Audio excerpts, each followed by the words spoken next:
Ben, you mentioned Pinochet. Could you give us an update on what's happening in Chile? And also after that, could you talk a little bit about Peru and the elections coming up in Peru? Yeah, absolutely. The situation in Chile is pretty incredible. And well, actually, I should say really quickly, you mentioned Haiti. And I'm glad you're doing a segment on Haiti tomorrow. The situation is so important there. We've also seen, unfortunately, that the Biden administration is totally backing a dictator. I mean, a literal dictator in Haiti who overstayed his term. I mean, his term was already totally undemocratic, but Jovenel Moise is a complete right-wing dictator, very authoritarian. He has been using death squads and very violent police who are shooting protesters in the street. But there's still a massive uprising in Haiti right now. And Daoud Andre is an amazing guest. So I'm glad to hear that you're doing that. And of course, what's going on in Haiti is related to Latin America, because in Venezuela, Hugo Chavez, one of the most important things that he did, which revolutionized politics for Latin America, is that he tried to build more relations with the English-speaking countries in the Caribbean, countries like Grenada and Jamaica, and also Haiti, which is French-speaking and Creole. And under Hugo Chavez, Venezuela created the Petrocaribe program, in which, just as Venezuela was giving very cheap and free oil to people in the Bronx, because poor people in the Bronx in New York were not being able to heat their apartments, and they got oil from Venezuela because Venezuela cares about poor people, the Chavistas care about poor people, and unfortunately, the political class in New York and the United States doesn't. Well, in Haiti, rather, there was a similar process where Hugo Chavez helped give oil and money to loans to Haiti at basically no cost, at very, very low interest, as part of what he said was a debt that the people of Latin America and the world owed to the Haitian people because of the great 1791 to 1804 Haitian Revolution, the first successful great anti-slave revolution, and the first major revolution against colonialism, successful revolution. So anyway, all these issues are related, of course.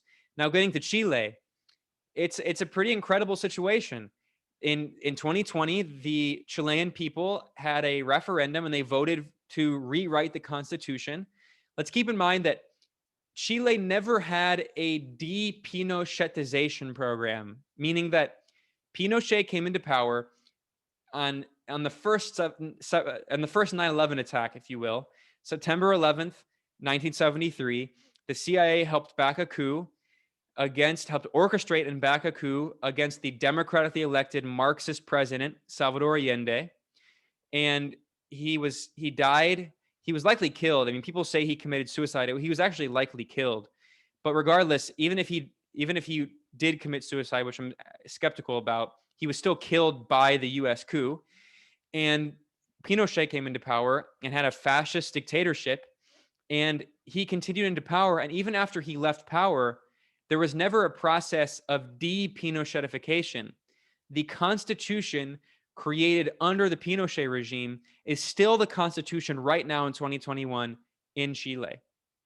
And it's also one of the most neoliberal countries in the world. I mean, it's the birthplace of neoliberalism, comes from Chile under Pinochet. And it's an example of how neoliberalism and fascism are not in any way mutually exclusive. We also see that in India right now, which has a fascistic far-right government under Narendra Modi, which is also the most neoliberal government they've ever had, the most pro so-called free market. He's right now, Modi's trying to push through this farmers bill that would basically destroy the livelihood of poor farmers on behalf of capital, on behalf of big ag corporations. And by the way, the Biden administration, the State Department, supports that neoliberal Modi farmers law in India. But anyway, the point is that the kind of fascist neoliberal alliance has its origins going back into Chile. Although you can actually go back and look at Hitler's economic policies, and actually under the Nazis in the 1930s, of all the countries in Western Europe, the Nazi Germany had the most privatization and the most so-called free market policies of any of those countries in the region. So it's not necessarily new, but the Pinochet regime solidified it. And they never were able to, they kind of democratize in Chile, but it's not really real democracy. They have elections, but people don't have economic rights.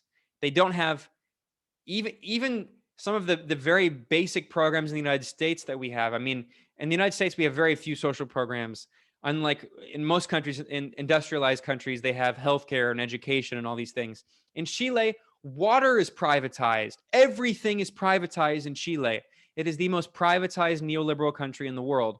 And the current president is a billionaire oligarch like Trump, Sebastián Piñera, and he also is basically Pinochet light, because Piñera, in fact, he gave a speech when there was a process to try to extradite Pinochet for the crimes against humanity he considered. The current president, back then, 3 decades ago, he gave a speech in which Piñera said, we should show our full solidarity with Pinochet against the extradition. And then he later said, well, I don't support Pinochet, but I mean, he called for full solidarity with Pinochet against the extradition. So he's a Pinochet light leader. And we saw a massive uprising recently in Chile against the neoliberal policies because the government was trying to implement even more austerity measures. And there was a huge uprising.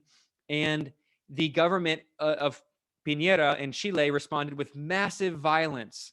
The police force is known as the carabineros, who are extremely violent. They would intentionally shoot protesters in the eyes. I know a Chilean journalist, she's a friend of mine, Nicole Caram. She lost eyesight permanently in one of her eyes. She's gone to multiple surgeons, multiple doctors. She cannot ever get her eyesight back in one of those eyes. She is one of hundreds of protesters. I mean, she wasn't even a protester. She was a journalist.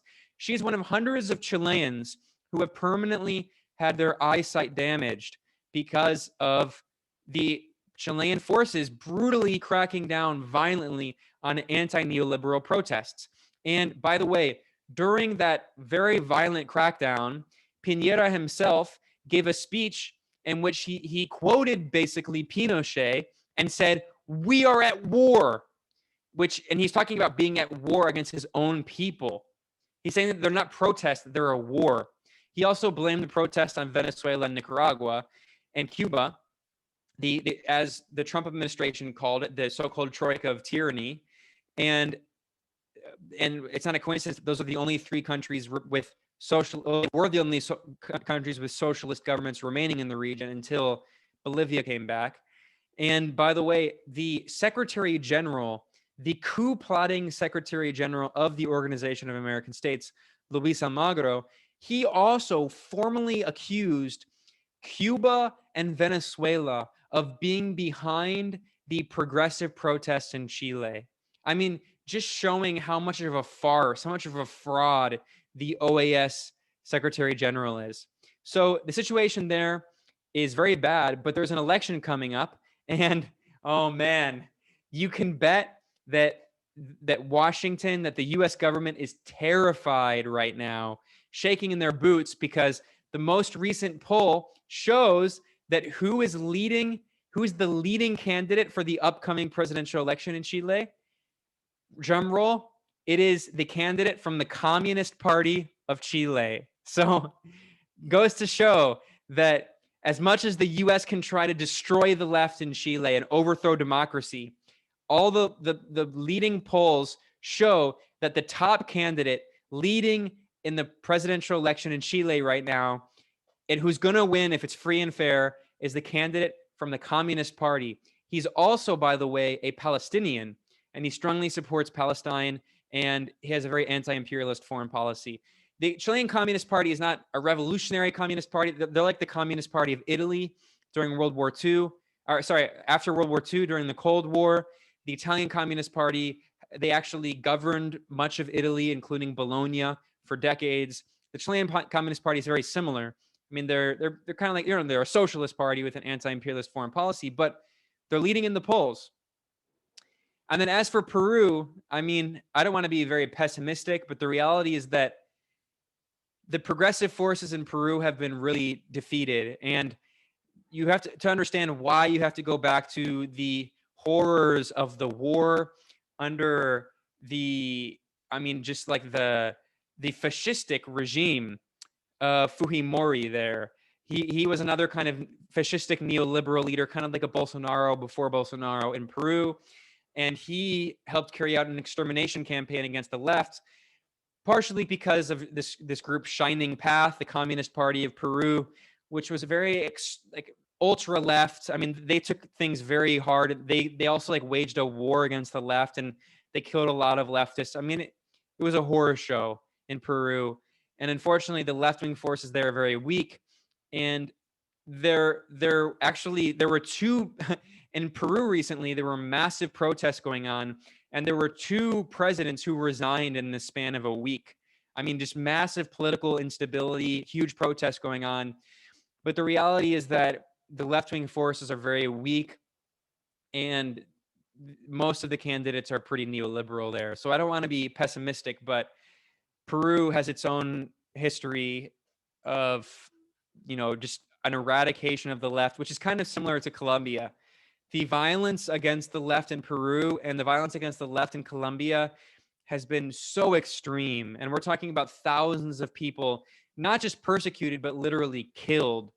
So we have to understand that in a lot of these countries, especially Colombia, when we're talking about the repression of the left, it's not just the kind of policies I'm talking about, like in Brazil, where it's a legal coup and lawfare, not just in Ecuador, where it's also kind of lawfare and political persecution.